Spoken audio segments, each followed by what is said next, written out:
Good morning students. आज हम miscellaneous exercise करेंगे चैप्टर 2 की रिलेशंस एंड फंक्शंस। देखिए इसमें सबसे पहले क्वेश्चन में उन्होंने कहा है the relation f defined by f of x is equal to x square जब x की वैल्यू 0 से 3 तक होगी, 3x जब x की वैल्यू 3 से 10 तक होगी। एक तो आपको ये रिलेशन इन्होंने डिफाइन करके दे रखा है और दूसरा रिलेशन इन्होंने g ऑफ x डिफाइन कर रखा है। इसकी वैल्यू एक्स स्क्वायर होगी अगर x क्या है 0 से 2 है और 3x होगी जब x की वैल्यू 2 से 10 है। तो हमें इसमें प्रूव करना है कि इसमें f जो होगा वो फंक्शन होगा और g जो है वो फंक्शन नहीं होगा। तो देखिए सिंपल सी डेफिनेशन थी कि कोई रिलेशन फंक्शन होता है कि नहीं होता है। आप उस रिलेशन के सारे ऑर्डर पेयर बना लीजिए। अगर सारे के सारे ऑर्डर पेयर्स का डोमेन अलग है तो इस केस में वो रिलेशन किसको रिप्रेजेंट करेगा, फंक्शन को रिप्रेजेंट करेगा। अगर किन्हीं दो ऑर्डर पेयर का डोमेन सेम आ गया तो उस केस में वो रिलेशन क्या होगा, फंक्शन नहीं होगा। तो पहले हम क्या करते हैं कि ऑर्डर पेयर बनाते हैं। ऑर्डर पेयर बनाने के लिए f ऑफ x जो है वो एक्स स्क्वायर के बराबर होगा अगर हम x की वैल्यू 0 से लेकर 3 तक लेते हैं, और f ऑफ x 3x के बराबर होगा अगर हम x की वैल्यू 3 से लेकर 10 तक लेते हैं। तो पहले मैं क्या करता हूँ, इसके सारे ऑर्डर पेयर बना लेता हूँ। तो यहाँ पे f का क्या बनेगा, देखिए यहाँ पे f ऑफ x जो है वो एक्स स्क्वायर दे रखा है। अब हम क्या करेंगे, x की वैल्यू पहले 0 पुट करेंगे तो 0 आएगा। f ऑफ x कर दे रखा है आपको एक्स स्क्वायर, आप x की वैल्यू 0 रखो तो 0 आ गया। 1 पुट करोगे तो 1 आ जाएगा, 2 पुट करोगे तो 2 की पावर 2 4 आ जाएगा, 3 पुट करोगे तो 3 की पावर 2 कितना आ जाएगा, 9 आ जाएगा। तो यहाँ पर ऑर्डर पेयर बन जाएंगे, एक तो 0 0, x 0 रखा तो y 0, x 1 रखा तो y 1, x 2 रखा तो y 4, x 3 रखा तो y 9। अच्छा, अब वो कहते हैं अगर आप x की वैल्यू 3 से लेकर 10 तक लेते हो तो f ऑफ x जो होगा वो 3x के बराबर होगा। तो इसके भी मैं ऑर्डर पेयर बना लेता हूँ। पहले 3 पुट करूंगा तो कितना आएगा 9, फिर 4 पुट करूंगा तो कितना आएगा 12, फिर 5 पुट करूंगा तो आएगा 15। तो अब देखिए सबसे पहला ऑर्डर पेयर बनेगा 3,9। अब ये दोनों मैच कर रहे हैं तो एक ऑर्डर पेयर को 2 बार लिखने की जरूरत नहीं होती है। अगला 4,12, नेक्स्ट 5,15 और नेक्स्ट अगर आप 6 पुट करोगे तो 18, 7 पुट करोगे तो 21, 8 पुट करोगे तो 24, 9 पुट करोगे तो 27, 10 पुट करोगे तो 30। तो अब देखिए since domain of each order pair is different, यहाँ पर जितने भी आपको ऑर्डर पेयर दे रखे हैं सबका डोमेन क्या है, डिस्टिंक्ट है। तो इसका मतलब ये जो रिलेशन है वो किसको रिप्रेजेंट करता है, फंक्शन को रिप्रेजेंट करता है। ये आप लैंग्वेज बनाकर लिख लीजिएगा। Since the domain of all the order pairs are distinct therefore it is a function. अब देखिए g वाला फंक्शन बना लीजिए आप। यहाँ पे वो कहते हैं g ऑफ x जो है वो एक्स स्क्वायर के बराबर है अगर आप x की वैल्यू 0 से लेके 2 तक लेते हैं। तो पहले 0 पुट करिए तो 0, 1 पुट करोगे तो 1, 2 पुट करोगे तो 4।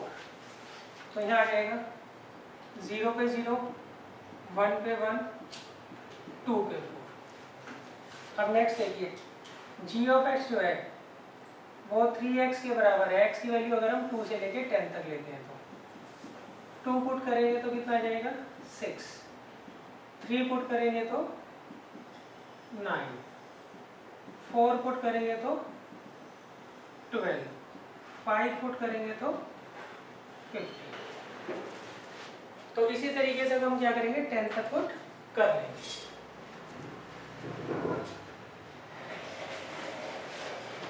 तो 2 पे आया 6, 3 पे आया 9, 4 पे आया 12, 5 पर आया 15, 6 पे आया 18, 7 पर आया 21, 8 पर आया 24, 9 पर आया 27 और 10 पर कितना जाएगा 30। सही। तो देखिए सबसे पहले आप ऑर्डर पेयर ध्यान से बना लीजिएगा कि क्या बनेंगे। अब देखिए यहाँ पर ये दोनों जो ऑर्डर पेयर है इनकी डोमेन सेम है। Since the domain of order pair 2,4 and 2,6 are same, therefore G जो है वो फंक्शन नहीं है। तो यही आपको प्रूव करना था। यहाँ पर एफ जो है वो फंक्शन है और जी जो है वो फंक्शन नहीं है।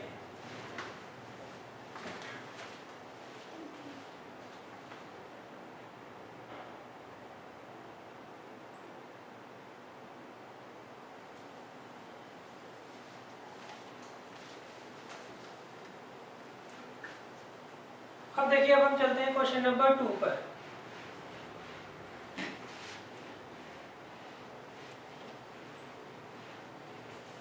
क्वेश्चन नंबर 2 जो है वो काफी इजी है। इसमें इन्होंने एफ ऑफ एक्स जो है वो हमें एक्स स्क्वायर दे रखा है और हमें वैल्यू निकालनी है F of 1.1 minus F of 1 upon 1.1 minus 1। इसकी क्या करनी है, हमें वैल्यू निकालनी है। तो देखिए सबसे पहले हम क्या करेंगे, एफ ऑफ 1.1 निकालेंगे। तो एफ ऑफ 1.1 कैसे निकालोगे, इसको इससे कंपेयर करेंगे तो एक्स की वैल्यू होगी 1.1। तो जहाँ पे आपको एक्स दिखेगा वहाँ पे हम 1.1 रख देंगे, तो ये आ गया 1.21। एफ ऑफ 1 के लिए हम क्या करेंगे, इस फंक्शन के अंदर एक्स की वैल्यू 1 पुट कर देंगे, तो ये आ गया 1। अब ये दोनों वैल्यूज उठाकर हम यहाँ रख देंगे। इसकी वैल्यू है 1.21 और इसकी वैल्यू है 1। 1.1 माइनस 1, ये आ गया 0.21 और 0.1। अब डेसिमल हटा दीजिए,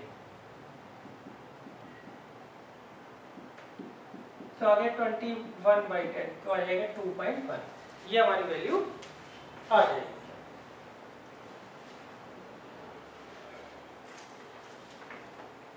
अब देखिए इसके बाद है क्वेश्चन नंबर 3।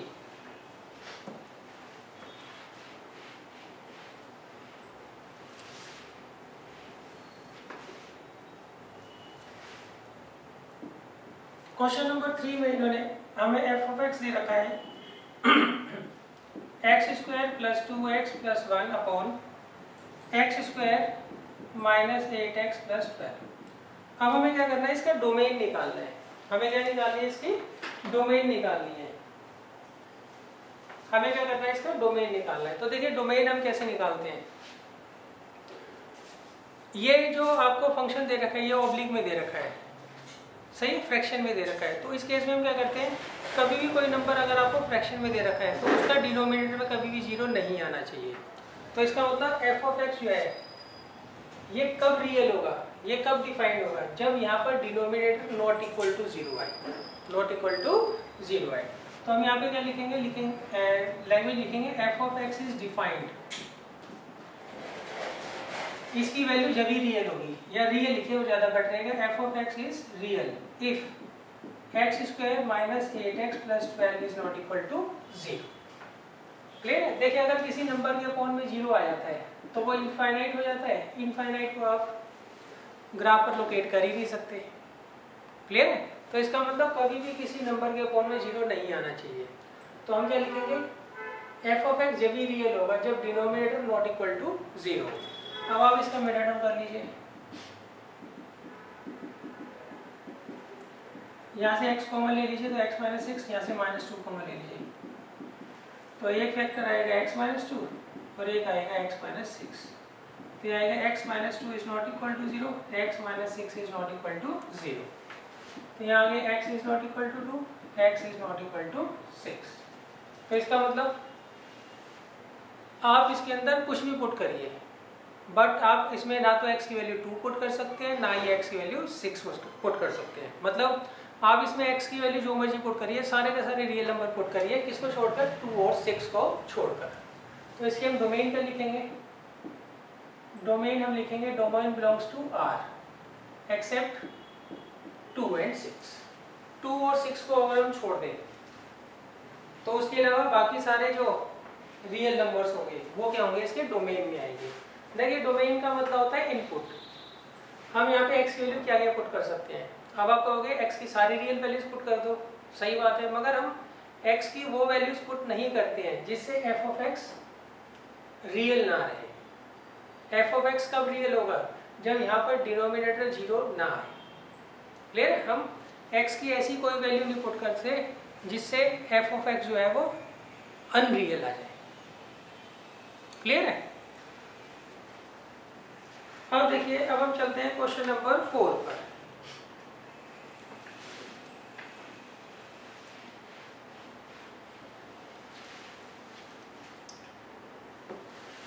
क्वेश्चन नंबर 4 में उन्होंने कहा है find the domain and range of the real function. हमें क्या करना है, इस फंक्शन की डोमेन और रेंज क्या करनी है, फाइंड आउट करनी है। तो देखिए डोमेन का मतलब क्या होता है, इनपुट। हम इसमें x की वैल्यू क्या क्या पुट कर सकते हैं। अब हम इसमें x की ऐसी कोई वैल्यू नहीं पुट करेंगे जिससे कि रूट के अंदर वाला नंबर नेगेटिव आ जाए। क्लियर, हम x की वो वैल्यूज पुट करेंगे जिससे कि x माइनस 1 जो कि रूट के अंदर दे रखा है, इसकी वैल्यू या तो 0 है या 0 से बड़ी आए। तो हम क्या लिखेंगे यहाँ पे, f of x is defined. ये कब डिफाइंड होगा, इफ रूट के अंदर वाला नंबर जो है वो greater than equal to 0। That means इसको इधर ले आएंगे, x is greater than equal to 1। इसका मतलब हम यहाँ पर जो x की वैल्यू रखेंगे वो ग्रेटर देन इक्वल टू 1 रखेंगे। x की वैल्यू क्या रखेंगे, ग्रेटर देन इक्वल टू 1। तो इसकी डोमेन क्या होगी, डोमेन बिलोंग्स, डोमेन जो है उसमें मान लीजिए हम x लेते हैं और x क्या है, रियल नंबर है, और x की वैल्यू क्या होगी, ग्रेटर देन इक्वल टू 1 होगी। ये इसकी डोमेन है। मतलब x की वैल्यू या तो 1 पुट करोगे या 1 से बड़ी पुट करोगे, उससे नीचे कोई वैल्यू आप पुट कर ही नहीं सकते। अब देखिए फॉर रेंज, उसके लिए हम क्या करते हैं, इसको y मान लेते हैं। अब स्क्वायरिंग बोथ साइड, इसको इधर ले जाइए। अब देखिए v है, हमारे पास x की वैल्यू क्या है, ग्रेटर देन इक्वल टू 1। अब x को उठा के यहाँ रख दीजिए, तो 1 से 1 कट गया, तो y क्या आ जाएगा यहाँ पे, ग्रेटर देन इक्वल टू 0। तो इसकी रेंज क्या होगी, रेंज होगी ऑल पॉजिटिव नंबर्स। मतलब आप इसमें x की जो मर्जी वैल्यू पुट करिए जिससे कि इसका रियल आंसर है, तो उस केस में y हमेशा क्या आएगा, पॉजिटिव नंबर आएगा, 0 और 0 से बड़ा आएगा। तो इसकी रेंज हम क्या लिखेंगे, रेंज के एलिमेंट्स y ले लीजिए, y बिलोंग्स टू r, और y क्या होगा, ग्रेटर देन इक्वल टू 0 होगा। तो डोमेन मतलब x की वैल्यू क्या क्या पुट कर सकते हो आप, 1 और 1 से बड़ी, और रेंज आंसर क्या क्या आएगा, y जो भी आंसर आएगा वो क्या होगा, हमेशा 0 और 0 से बड़ा होगा। अब देखिए इसके बाद है क्वेश्चन नंबर 5। क्वेश्चन नंबर 5 में आपको डोमेन और रेंज जो है वो ओरली निकालनी है। इसमें आपको कोई कैलकुलेशन करने की जरूरत नहीं है।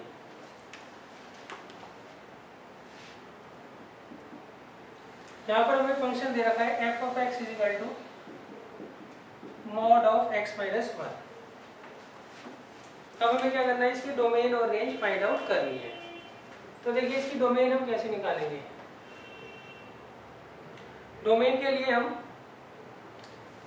क्या देखते हैं, डोमेन के लिए हम देखते हैं रूट के अंदर कभी नेगेटिव नंबर नहीं आना चाहिए, और जो फ्रैक्शन में है नंबर वो कभी 0 नहीं आना चाहिए। तो यहाँ ना तो रूट का कोई कॉन्सेप्ट लग रहा है, ना ही अंडर रूट वाला कॉन्सेप्ट लग रहा है। तो यहाँ पे डोमेन क्या होगी, r होगी। ठीक है, तो यहाँ लिखेंगे हम डोमेन जो होगी उसे आप x मान लीजिए, x belongs to real number. सारे के सारे रियल नंबर आप यहाँ पे पुट कर सकते हो। अब देखिए रेंज, मॉडुलस का मतलब क्या होता है, मॉडुलस का मतलब होता है इसका जो भी आंसर आएगा वो पॉजिटिव होगा। तो इसमें आंसर हमेशा जो आएगा वो क्या आएगा, 0 और 0 से बड़ा होगा। तो रेंज क्या होगी, उसे y मान लीजिए, और y बिलोंग्स टू r, और y की वैल्यू क्या होगी, greater than equal to 0। Clear है? तो यहाँ पे आप जो मर्जी रियल नंबर पुट करिए तो डोमेन तो आर हो गई, रेंज क्या आएगी हमेशा ऑल पॉजिटिव रियल नंबर्स, मतलब y जो होगा डोमेन रेंज जो होगा वो हमेशा 0 और 0 से बड़ा होगा। अब देखिए question number 6।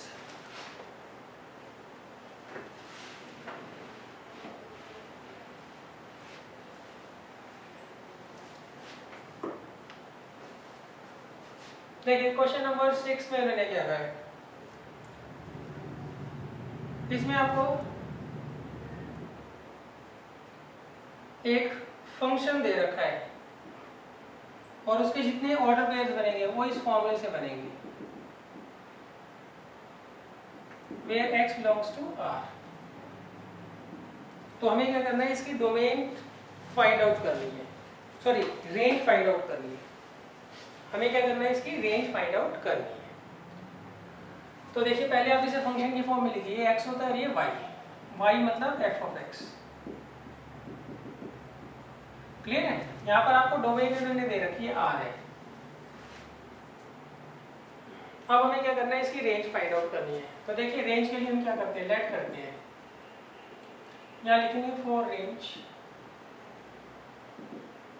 Late y is equal to x square upon x square plus 1। अब क्रॉस मल्टीप्लाई कर लीजिए, y x square plus y किसके बराबर आएगा, एक्स स्क्वायर के। अब आप क्या करिए, यहाँ से एक्स स्क्वायर की वैल्यू x की वैल्यू फाइंड आउट कर लीजिए। तो y में यानी यही रहने देता हूँ, इसको इधर ले जाता हूँ।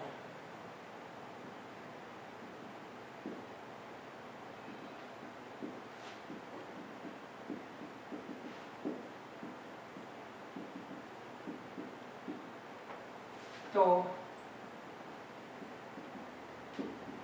ये हमारी x की वैल्यू होगी। क्लियर है? अब देखिए x की वैल्यू ये आ गई और x हमें दिया गया है रियल नंबर है। तो अब देखिए ये जो नंबर है ये कब रियल होगा, जब इसके रूट के अंदर वाला नंबर क्या होगा, ग्रेटर देन इक्वल टू 0 होगा और 1 minus y is not equal to 0 होगा। क्लियर है? तो देखिए यहाँ पर हम लिखेंगे here x is defined if y minus 1 upon y is greater than equal to 0 and 1 minus y is not equal to 0। तो अब इसको देखिए कैसे सॉल्व करना है। इसे हम सॉल्व करेंगे, उससे जो y की वैल्यू आएगी वो हमारी क्या होगी, रेंज होगी। डोमेन इन्होंने ऑलरेडी दे रखा है, डोमेन इन्होंने दे रखा है आपको r दे रखा है। डोमेन क्या दे रखा है, r।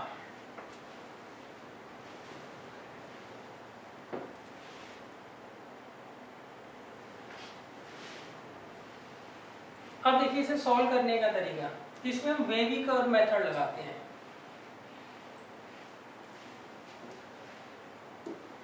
देखिए इसे सॉल्व करने का ये तरीका नहीं है, आप इसको इधर ले जाइए और ये 1 माइनस वाई जो है 0 से मल्टीप्लाई होकर 0 हो जाएगा।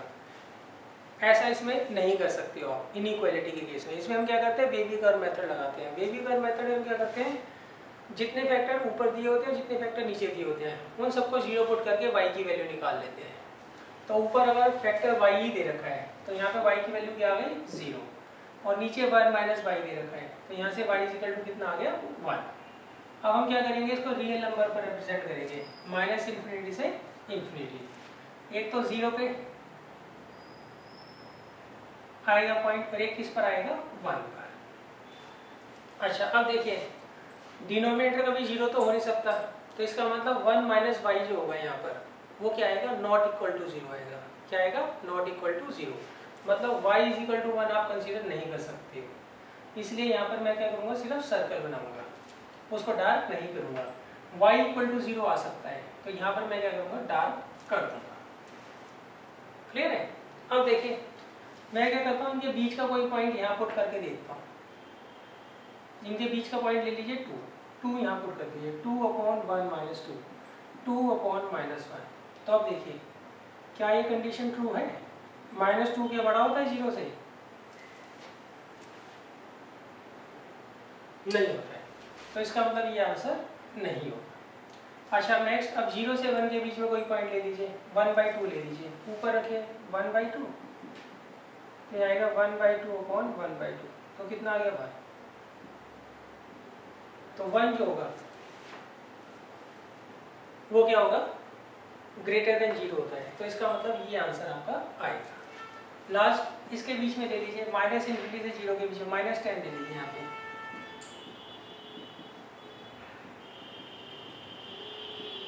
तो ये भी सेटिस्फाई नहीं हो रहा है, तो इसका आंसर क्या आएगा बच्चों, y belongs to close interval 0 to open interval 1, ये इसकी क्या आएगी, रेंज आएगी, ये क्या आ जाएगी इसकी रेंज। वैसे इसका एक शॉर्टकट मेथड भी है, वो मैं आपको बाद में करवा दूंगा। तो रेंज हम कैसे लिखेंगे बच्चों, रेंज में हम लिखेंगे range is equal to y, और y की वैल्यू जो होगी रियल होगी, और इस तरीके से होगी ताकि y जो है 0 और 0 से बड़ा होगा और मगर 1 से क्या होगा, छोटा होगा, तो ये इसका रेंज आ जाएगी।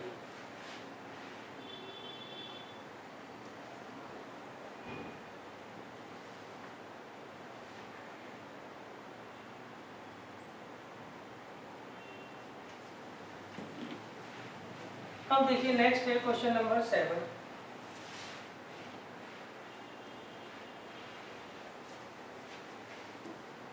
क्वेश्चन नंबर 7 में उन्होंने कहा है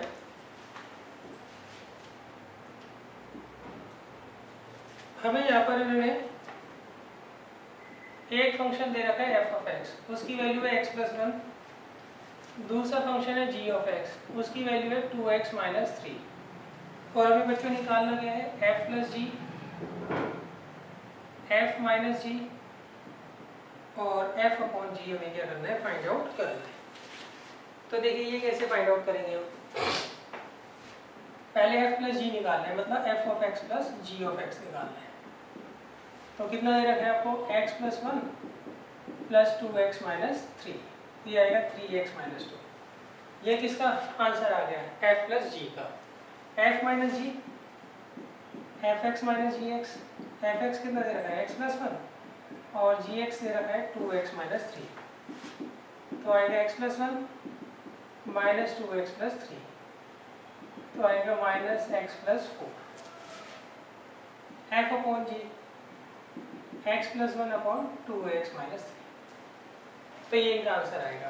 प्लस करने को कहे तो प्लस कर दो इन दोनों को, माइनस करने को कहे तो माइनस कर दो, डिवाइड करने को कहे तो डिवाइड कर दो, हो सकता है इनटू करने को कहे तो उसमें हम क्या करेंगे, f of x into g of x निकाल लेंगे। उस केस में हम x + 1 को मल्टीप्लाई कर देंगे 2x - 3 से, और इसे क्या करेंगे, सॉल्व कर लेंगे।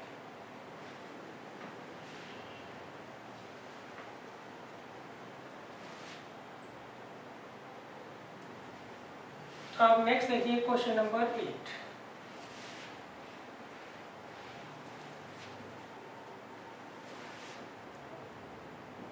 देखिए क्वेश्चन नंबर 8 में उन्होंने कहा है हमें एक फंक्शन दे रखा है, उसके ऑर्डर पेयर में दे रखे हैं 1, 1, 2, 3, 0, -1 और -1, -3। अब हमें क्या करना है, इस फंक्शन को फाइंड आउट करना है, और फंक्शन जो है लीनियर फॉर्म में दे रखा है, मतलब f of x जो है वो ax + b की फॉर्म में दे रखा है। देखिए इन्होंने ये फंक्शन दे रखा है ax + b, इसके ये ऑर्डर पेयर है, तो हमें क्या करना है, a और b की वैल्यू फाइंड आउट करनी है। तो देखिए ऑर्डर पेयर में जो पहली वैल्यू होती है x की होती है, और दूसरी किसकी होती है, f of x की। तो इसका मतलब क्या है, यहाँ पर पहले केस में हम पुट कर देंगे x को 1 और f of 1 को 1, f of x मतलब 1 पुट कर देंगे, तो यहाँ आएगा 1 = a × 1 + b, तो a + b = 1, ये फर्स्ट इक्वेशन आ गई। सेकेंड में हम पुट कर देंगे x को 2 और एफ ऑफ एक्स को क्या पुट कर देंगे बच्चों 3, तो ये कितना आएगा 3 is equal to 2a plus b. अब हम क्या करेंगे इसमें एलिमिनेशन मेथड लगाएंगे, a ओवर b की वैल्यू फाइंड आउट कर लेंगे।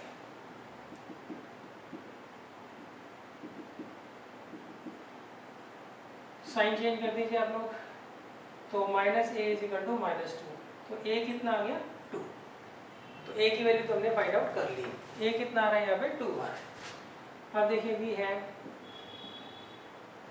a प्लस बी किसके बराबर है 1 के, तो b कितना आ गया -1, तो इसका मतलब यहाँ पे a की वैल्यू 2 होगी और b की वैल्यू -1 होगी, तो देयरफॉर f ऑफ x कितना आ गया a की जगह 2, b की जगह -1, ये हमारे पास फंक्शन आ गया। अच्छा अब देखिए आगे हमें क्या करना है, आगे हमें इन दोनों पॉइंट्स को क्या करना होता है चेक कर दिखाना होता है कि ये दोनों इस फंक्शन को क्या करते हैं सेटिस्फाई करते हैं। इन दोनों से वैल्यूज निकाल ली, इन दोनों को हम क्या करेंगे सेटिस्फाई करके दिखा देंगे। तो सेटिस्फाई करके क्या करेंगे, कैसे करेंगे वो देख लीजिए। थर्ड में हम क्या करेंगे यहाँ पर पुट कर देंगे, put x is equal to 0, तो f ऑफ 0 किसके बराबर है 2 इंटू 0 -1, तो देखिए आ रहेगा, तो देयरफॉर 0, -1 किससे बिलोंग करेगा f ऑफ x से बिलोंग करेगा। अब फोर्थ इसमें हम x की वैल्यू -1 पुट करेंगे, तो f ऑफ -1 कितना आ जाएगा f ऑफ x कहाँ गया ये माइनस, तो अगर हम x की वैल्यू -1 पुट करते हैं तो f ऑफ -1 कितना आ रहा है -3, तो इसका मतलब therefore -1, -3 belongs to f of x। तो पहले दो पॉइंट से आप क्या करोगे वैल्यू निकालोगे a और b की, आखिरी दोनों पॉइंट्स को आप क्या करोगे चेक कर लोगे